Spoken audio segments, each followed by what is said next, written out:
नमस्कार दोस्तों, बहुत बहुत स्वागत है आप सभी का हमारे इस YouTube चैनल स्टडी वायर में। दोस्तों, जैसा कि आपको पता है आज 15 अगस्त 2020 है और 15 अगस्त को हम स्वतंत्रता दिवस मनाते हैं। क्या मनाते हैं? स्वतंत्रता दिवस मनाते हैं। तो स्वतंत्रता दिवस की आप सभी को बहुत बहुत शुभकामनाएं। ठीक है, चलें, आज चूंकि स्वतंत्रता दिवस है तो इसी उपलक्ष्य में हम कुछ चीज़ों का ज्ञान अर्जित करेंगे।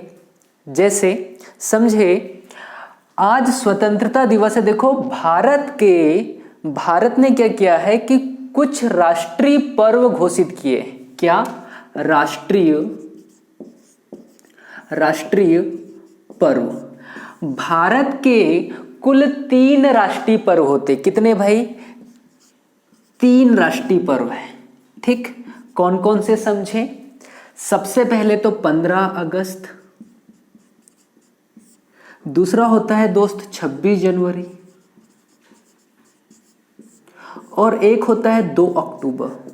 चलो, तीनों तारीखों से संबंधित हम कुछ जानकारियों को अर्जित करते हैं। 15 अगस्त को क्या हुआ तो आप सभी को पता है कि जो भारत है 15 अगस्त 1947 को आजाद हुआ था। 15 अगस्त 1947 को भारत आजाद हुआ। 26 जनवरी 1950 को भारत क्या हुआ था? भारत गणतंत्र हुआ। क्या हुआ दोस्त? गणतंत्र हुआ। 15 अगस्त को क्या हुआ? भारत आजाद हुआ। ठीक है, बात करते हैं 2 अक्टूबर की। 2 अक्टूबर को क्यों राष्ट्रीय पर्व के रूप में घोषित किया गया है? जैसा कि आपको पता है कि जो महात्मा गांधी जी है, इनका जन्म 2 अक्टूबर 1869 को हुआ था। अब चूंकि महात्मा गांधी ने भारत को आजाद करने में एक महत्वपूर्ण योगदान दिया है, महत्वपूर्ण योगदान देने की वजह से इन्हें भारत के राष्ट्रपिता भी कहा जाता है। अब चूंकि भारत देश के राष्ट्रपिता है, इस वजह से उन्हें सम्मान देने के लिए हम 2 अक्टूबर को भी राष्ट्रीय पर्व घोषित किया गया है। चीजें समझ में आई? तो भारत देश के कितने राष्ट्रीय पर्व है दोस्त? 3। एक 15 अगस्त को, एक 26 जनवरी को और एक 2 अक्टूबर को। 15 अगस्त 1947 को भारत आजाद हुआ। 26 जनवरी 1950 को भारत गणतंत्र हुआ और 2 अक्टूबर 1869 को भारत के राष्ट्रपिता महात्मा गांधी जी का जन्म होता है। इतनी चीज समझे आप लोग? ठीक, अब भारत देश आजाद हो रहा है 15 अगस्त 1947 को। चूंकि आज 15 अगस्त 2020 है, अतः आज कौन सा दिवस होगा तो आप बताओगे? आज 15 अगस्त है, आज स्वतंत्रता दिवस है, आज एक राष्ट्रीय पर्व है। आपको बहुत बहुत शुभकामनाएं। यह हमारी बहुत अच्छी किस्मत है कि हम एक आजाद देश के नागरिक हैं और हम एक ऐसे समय में आजाद हुए हैं जिसके पश्चात हमने काफी प्रगति की है और आज भी प्रगतिशील है। चीजें समझ में आ रही है आप लोगों को? चले, तो 15 अगस्त 1947 को भारत आजाद हुआ। इसका अर्थ यह हुआ कि भारत 15 अगस्त 1947 से पहले किसी देश का उपनिवेशक था। क्या था? उपनिवेशक। उपनिवेश। किस देश का उपनिवेश था? ब्रिटेन का। किसका भाई? ब्रिटेन का उपनिवेश था, अर्थात ब्रिटेन ने भारत पर राज किया। आई चीजें समझ? जब आप प्राचीन भारत पढ़ोगे तो प्राचीन भारत में बहुत सारे यूरोपियन कंपनी, जब आप भारत पढ़ोगे, भारत का आधुनिक इतिहास पढ़ोगे तो भारत में बहुत सारे यूरोपियन कंपनी भारत में आई और इसके पश्चात इन्होंने भारत पर क्या किया? व्यापार किया। लेकिन ब्रिटेन एक ऐसा देश था जिसने भारत में व्यापार ही नहीं किया, भारत को लूटा भी। भारत पहले सोने की चिड़िया कहलाता था। ब्रिटेन ने यह टेक भारत से छीन लिया। भारत से बहुत सारा धन कहाँ गया? ब्रिटेन गया। चीजें समझ में आ रही है। तो 15 अगस्त 1947 के पश्चात ब्रिटेन का उपनिवेश भारत से क्या हो गया, भारत से समाप्त हो गया भाई, भारत से क्या हो गया, समाप्त हो गया। चीजें समझ में आई। अब देखो, अब आपको यहां पर क्या दिखाई दे रहा है, भारत का राष्ट्रीय ध्वज तिरंगा झंडा। भारत का राष्ट्रीय ध्वज क्या है, तिरंगा झंडा है। चले इसके बारे में भी, राष्ट्रीय ध्वज के बारे में भी कुछ चर्चा करेंगे हम। अब चूंकि आपको पता है दोस्त, 15 अगस्त और 26 जनवरी यह दो ऐसे दिवस है जिस दिन हम राष्ट्रीय ध्वज और ध्वजारोहण करते हैं। क्या क्या करते हैं, राष्ट्रीय ध्वज और ध्वजारोहण, मतलब राष्ट्रीय ध्वज को फहराया भी जाता है और ध्वजारोहण किया जाता है। तो किस तारीख को ध्वजारोहण किया जाएगा, किस तारीख को झंडा फहराया जाएगा, उसकी भी चर्चा करते हैं। 3 राष्ट्रीय पर्व है, लेकिन 2 अक्टूबर के दिन हम झंडे को फहराते नहीं है, झंडे का ध्वजारोहण नहीं करते हैं। इतनी चीजें समझ में आई। अब पहले तो आप, अच्छा इस क्वेश्चन का आंसर मैं आपको बाद में बताऊंगा कि ध्वजारोहण कब किया जाता है,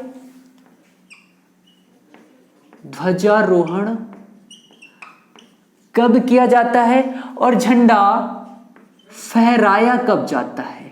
ठीक है, कि ध्वजारोहण और फहराने में कोई अंतर है या अंतर नहीं है, इसकी चर्चा करेंगे हम सबसे अंतिम क्षणों में। चीजें समझ में आया। अभी हम चर्चा करते हैं भारत के राष्ट्रीय ध्वज तिरंगे झंडे की। ठीक है, चलें तो हम थोड़ा इसके बारे में बता देते हैं आपको। देखिए, भारत का जो राष्ट्रीय ध्वज है दोस्त, इसमें 3 रंग है। कितने रंग है, 3। सबसे ऊपर जो रंग है यह है केसरिया, मध्य में रंग होता है दोस्त सफेद, और सबसे नीचे की ओर रंग होता है हरा। अब हमने यह 3 कलर रखे हैं, इसका अर्थ तो यह भी होगा कि यह 3 कलर किसी न किसी बात का उल्लेख करेंगे या इसको प्रदर्शित करेंगे। तो दोस्त समझना, जो केसरिया रंग होता है यह ताकत और साहस को प्रदर्शित करता है। किस किस को, ताकत और साहस को प्रदर्शित करता है केसरिया रंग। चीज समझ रहे हो। सफेद रंग की अगर हम चर्चा करें तो भारत में धर्म चक्र, साथ ही में शांति और सत्य को कौन प्रदर्शित करेगा, तो आप बताओगे सफेद रंग प्रदर्शित करता है। समझ में आ रहा है आपको। अब सबसे नीचे रंग की चर्चा करें तो सबसे नीचे होता है हरा रंग। यह किसको प्रदर्शित करता है, तो शुभ, विकास और उर्वरता को प्रदर्शित करता है। आई चीज समझ। अगर मैं संपूर्ण राष्ट्रीय ध्वज की बात करूं तो भारत में एकता और विकास को प्रदर्शित करता है कौन, भारत का राष्ट्रीय ध्वज। चीजें समझ में आ रही है। अब क्या 3 रंगों के अलावा भारतीय राष्ट्रीय ध्वज में कुछ और है, बिल्कुल है। बीच में आपको एक चक्र दिख पा रहा है, इस चक्र को कहते हैं अशोक चक्र। अशोक चक्र दोस्त, अशोक चक्र का जो रंग होता है navy blue. Navy blue Ashok चक्र का रंग क्या होगा, आप बताओगे नेवी ब्लू। इसमें बीच में आपको ये कुछ खड़ी लाइनें दिख रही है, इनकी संख्या होती है 24। कितनी संख्या होती है, 24। क्या अशोक चक्र किसी बात को प्रदर्शित करता है, बिल्कुल। निरंतर प्रगतिशील भारत है, या कौन प्रदर्शित करता है भारत के राष्ट्रीय ध्वज में, तो अशोक चक्र प्रदर्शित करता है। क्या इतनी चीज समझ में आ रही है आप लोगों को। चलें अब दूसरी चीज समझो, भारत के राष्ट्रीय ध्वज के इतिहास के बारे में दोस्त मैं आपको बताता हूं। राष्ट्रीय ध्वज का इतिहास हम थोड़ा सा पढ़ते हैं। राष्ट्रीय ध्वज का इतिहास की चर्चा थोड़ी सी करते हैं। देखो, सबसे पहले अगर राष्ट्रीय ध्वज की हम चर्चा करें, जब हम भारतीय इतिहास पढ़ते हैं तो जो भारत है दोस्त, भारत में मुख्यतः 2 समुदाय के लोग रहते हैं। एक होता है हिंदू और एक होगा कौन, मुस्लिम समुदाय। एक होगा हिंदू और एक होगा मुस्लिम समुदाय। तो भारत के जो वर्तमान राष्ट्रीय ध्वज है, इससे पहले के राष्ट्रीय ध्वज की दोस्त अगर हम चर्चा करें तो इसमें दो ही रंग हुआ करता था। पहले दो रंग होते थे। कितने रंग? दो रंग होते थे। अगर ये दो रंगों की चर्चा करें, ये कौन कौन सा रंग होता? तो एक होता है केसरिया, केसरिया, और दूसरा रंग होता है दोस्त हरा। कौन सा? एक होता है केसरिया और दूसरा रंग होता है हरा। अब इस बात को समझो कि केसरिया किसको प्रदर्शित करेगा? तो केसरिया रंग पहले हिंदू धर्म को प्रदर्शित करता था और हरा रंग मुस्लिम धर्म को प्रदर्शित करता था, मुस्लिम धर्म को प्रदर्शित करता था। क्या समझ पा रहे हो? पहले भारतीय ध्वज में कितने रंग होते थे? दो रंग, एक केसरिया और एक हरा। केसरिया किसको प्रदर्शित करेगा? हिंदू धर्म को, और हरा किसको प्रदर्शित करेगा? मुस्लिम धर्म को।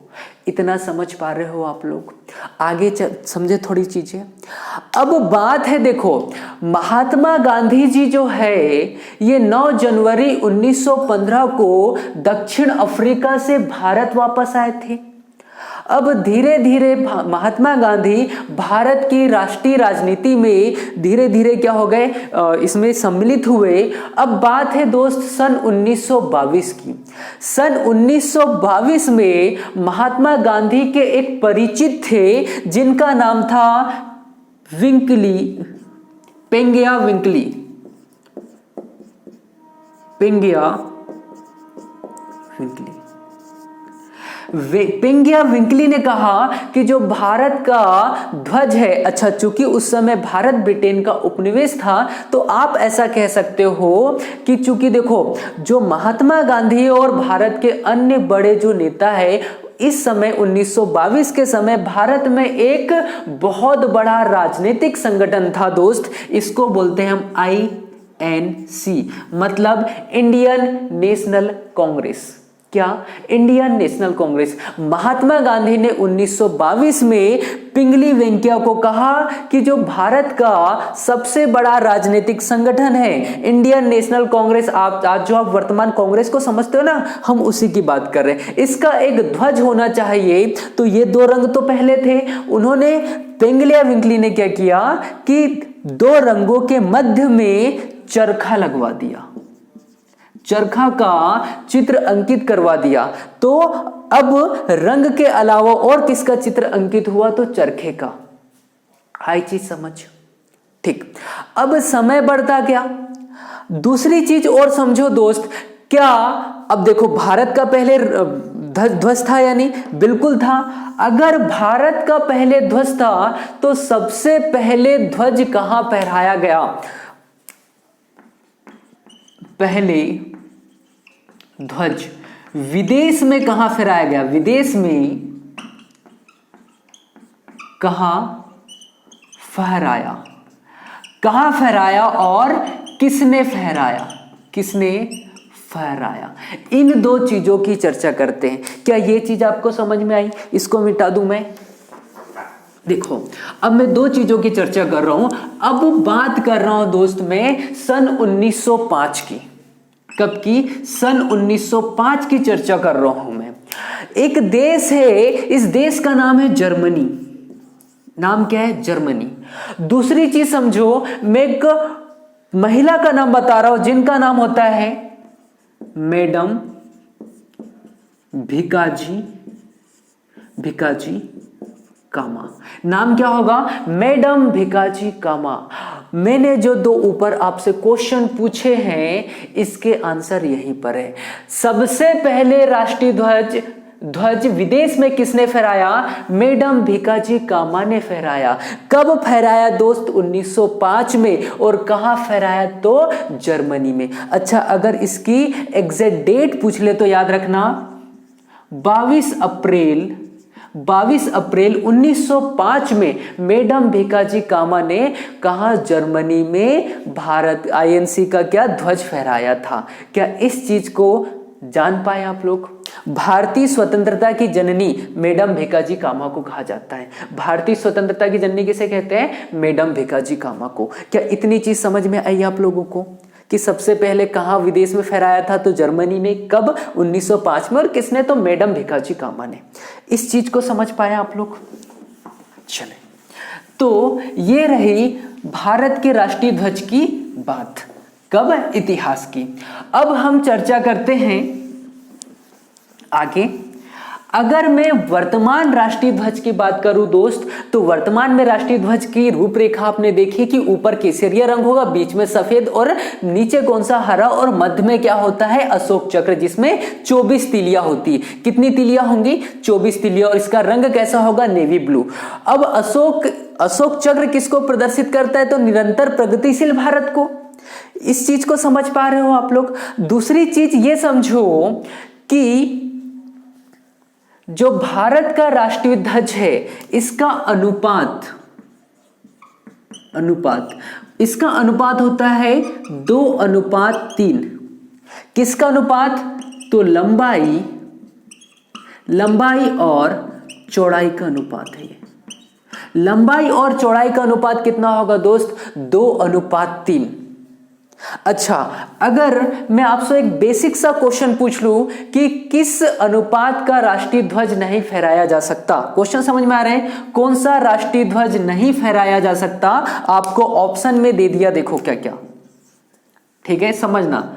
10:15। दूसरा ऑप्शन दे दिया जाए 100:150। तीसरा ऑप्शन दे दिया जाए आपको 75:150। बताओ कौन सा नहीं फहराया जा सकता? अनुपात का अर्थ होता है उसको जितना ज्यादा आप सरल कर सको। सरल करने के पश्चात क्या अनुपात आना चाहिए? 2:3। इसको काटोगे आप लोग, 5 दूनी 10, 5 तिया 15, 2:3 आ रहा है। 1 0 से 1 0 गया, 5 दूनी 10, 5 तिया 15, 2:3 आ रहा है। मतलब ये दो तरह के तो फहरा सकते हैं, 25 तिया 75 और 25 सत्ते 150। ठीक है, 25 चौक 100, 25 छंग होगा, है ना? तो ये 3, और इसको भी आप काटोगे तो 1:2। क्या 1:2 अनुपात होता है? बिल्कुल नहीं। तो ये आपका आंसर आ जाएगा कि किस प्रकार का अनुपात नहीं फहराया जा सकता? तो 75:150। इसके अलावा और भी कोई संख्या हो सकती है। अनुपात मतलब उसको सरलीकृत करने के पश्चात क्या अनुपात होना चाहिए? 2:3 होना चाहिए। ये चीज समझ पा रहे हो आप लोग? आगे समझे इसको। अब जो भारत का वर्तमान राष्ट्रीय ध्वज है, इसकी रूपरेखा किसने तैयार की? तो समझो दोस्त, पहले तो इस बात को समझो कि भारत के राष्ट्रीय ध्वज के मध्य में जो अशोक चक्र है, इससे पहले क्या हुआ करता था? आप बताओगे, चरखा हुआ करता था। अब वर्तमान में अशोक चक्र है, तो यह अशोक चक्र अपनाने की अनुशंसा किसने की? अशोक चक्र अपनाने की अनुशंसा किसने की? तो भारतीय संविधान के निर्माता या भारतीय संविधान के पिता जिन्हें कहते हैं हम, कौन? भीमराव अंबेडकर।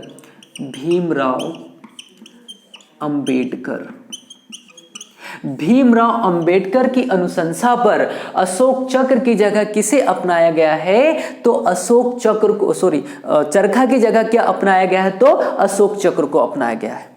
इस चीज को समझ पा रहे हो आप लोग? आगे पढ़े अपन। दूसरी चीज, अब राष्ट्रीय ध्वज है हमारा, इसे कभी ना कभी तो अपनाया होगा ना। अपनाया कब भाई? क्योंकि राष्ट्रीय ध्वज पहले नहीं था। भारत 15 अगस्त 1947 को आजाद हुआ।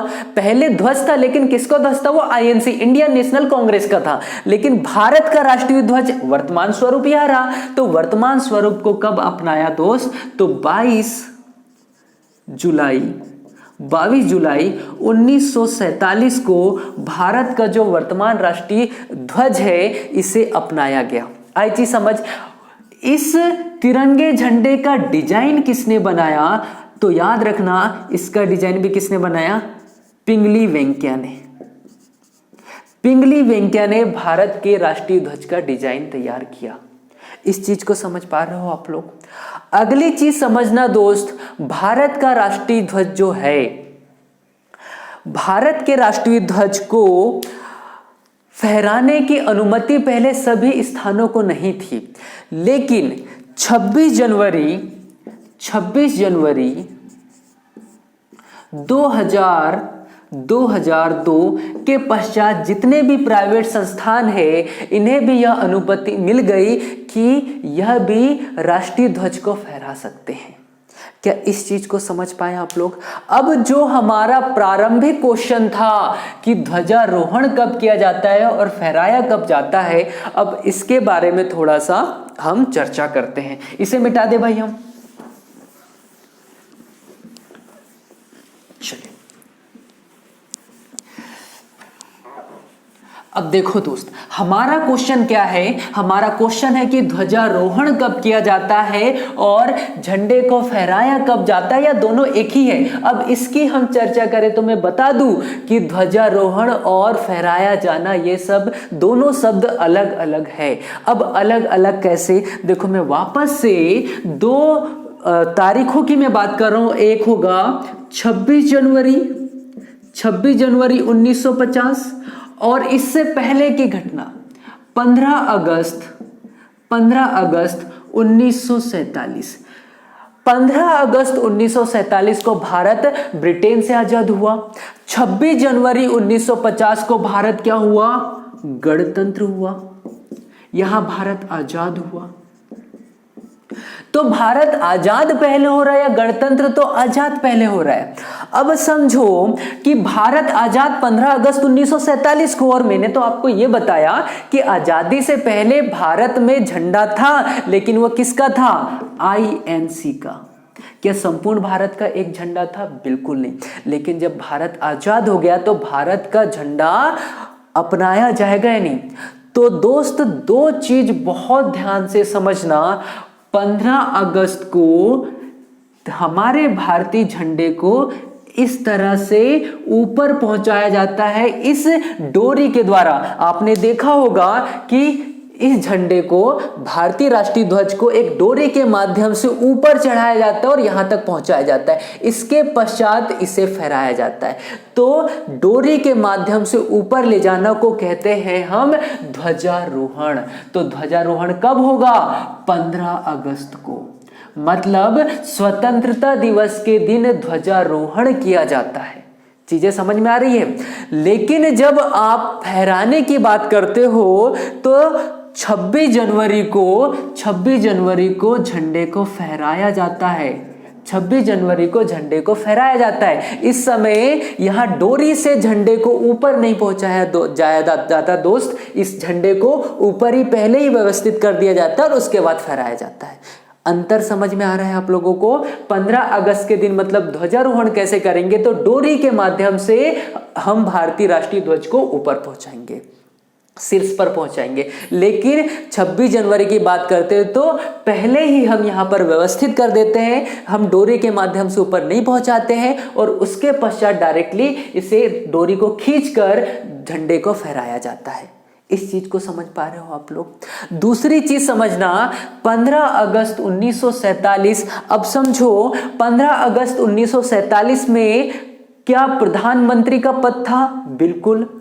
क्या राष्ट्रपति का पद था? राष्ट्रपति का पद दोस्त 15 अगस्त को सृजित नहीं हुआ था।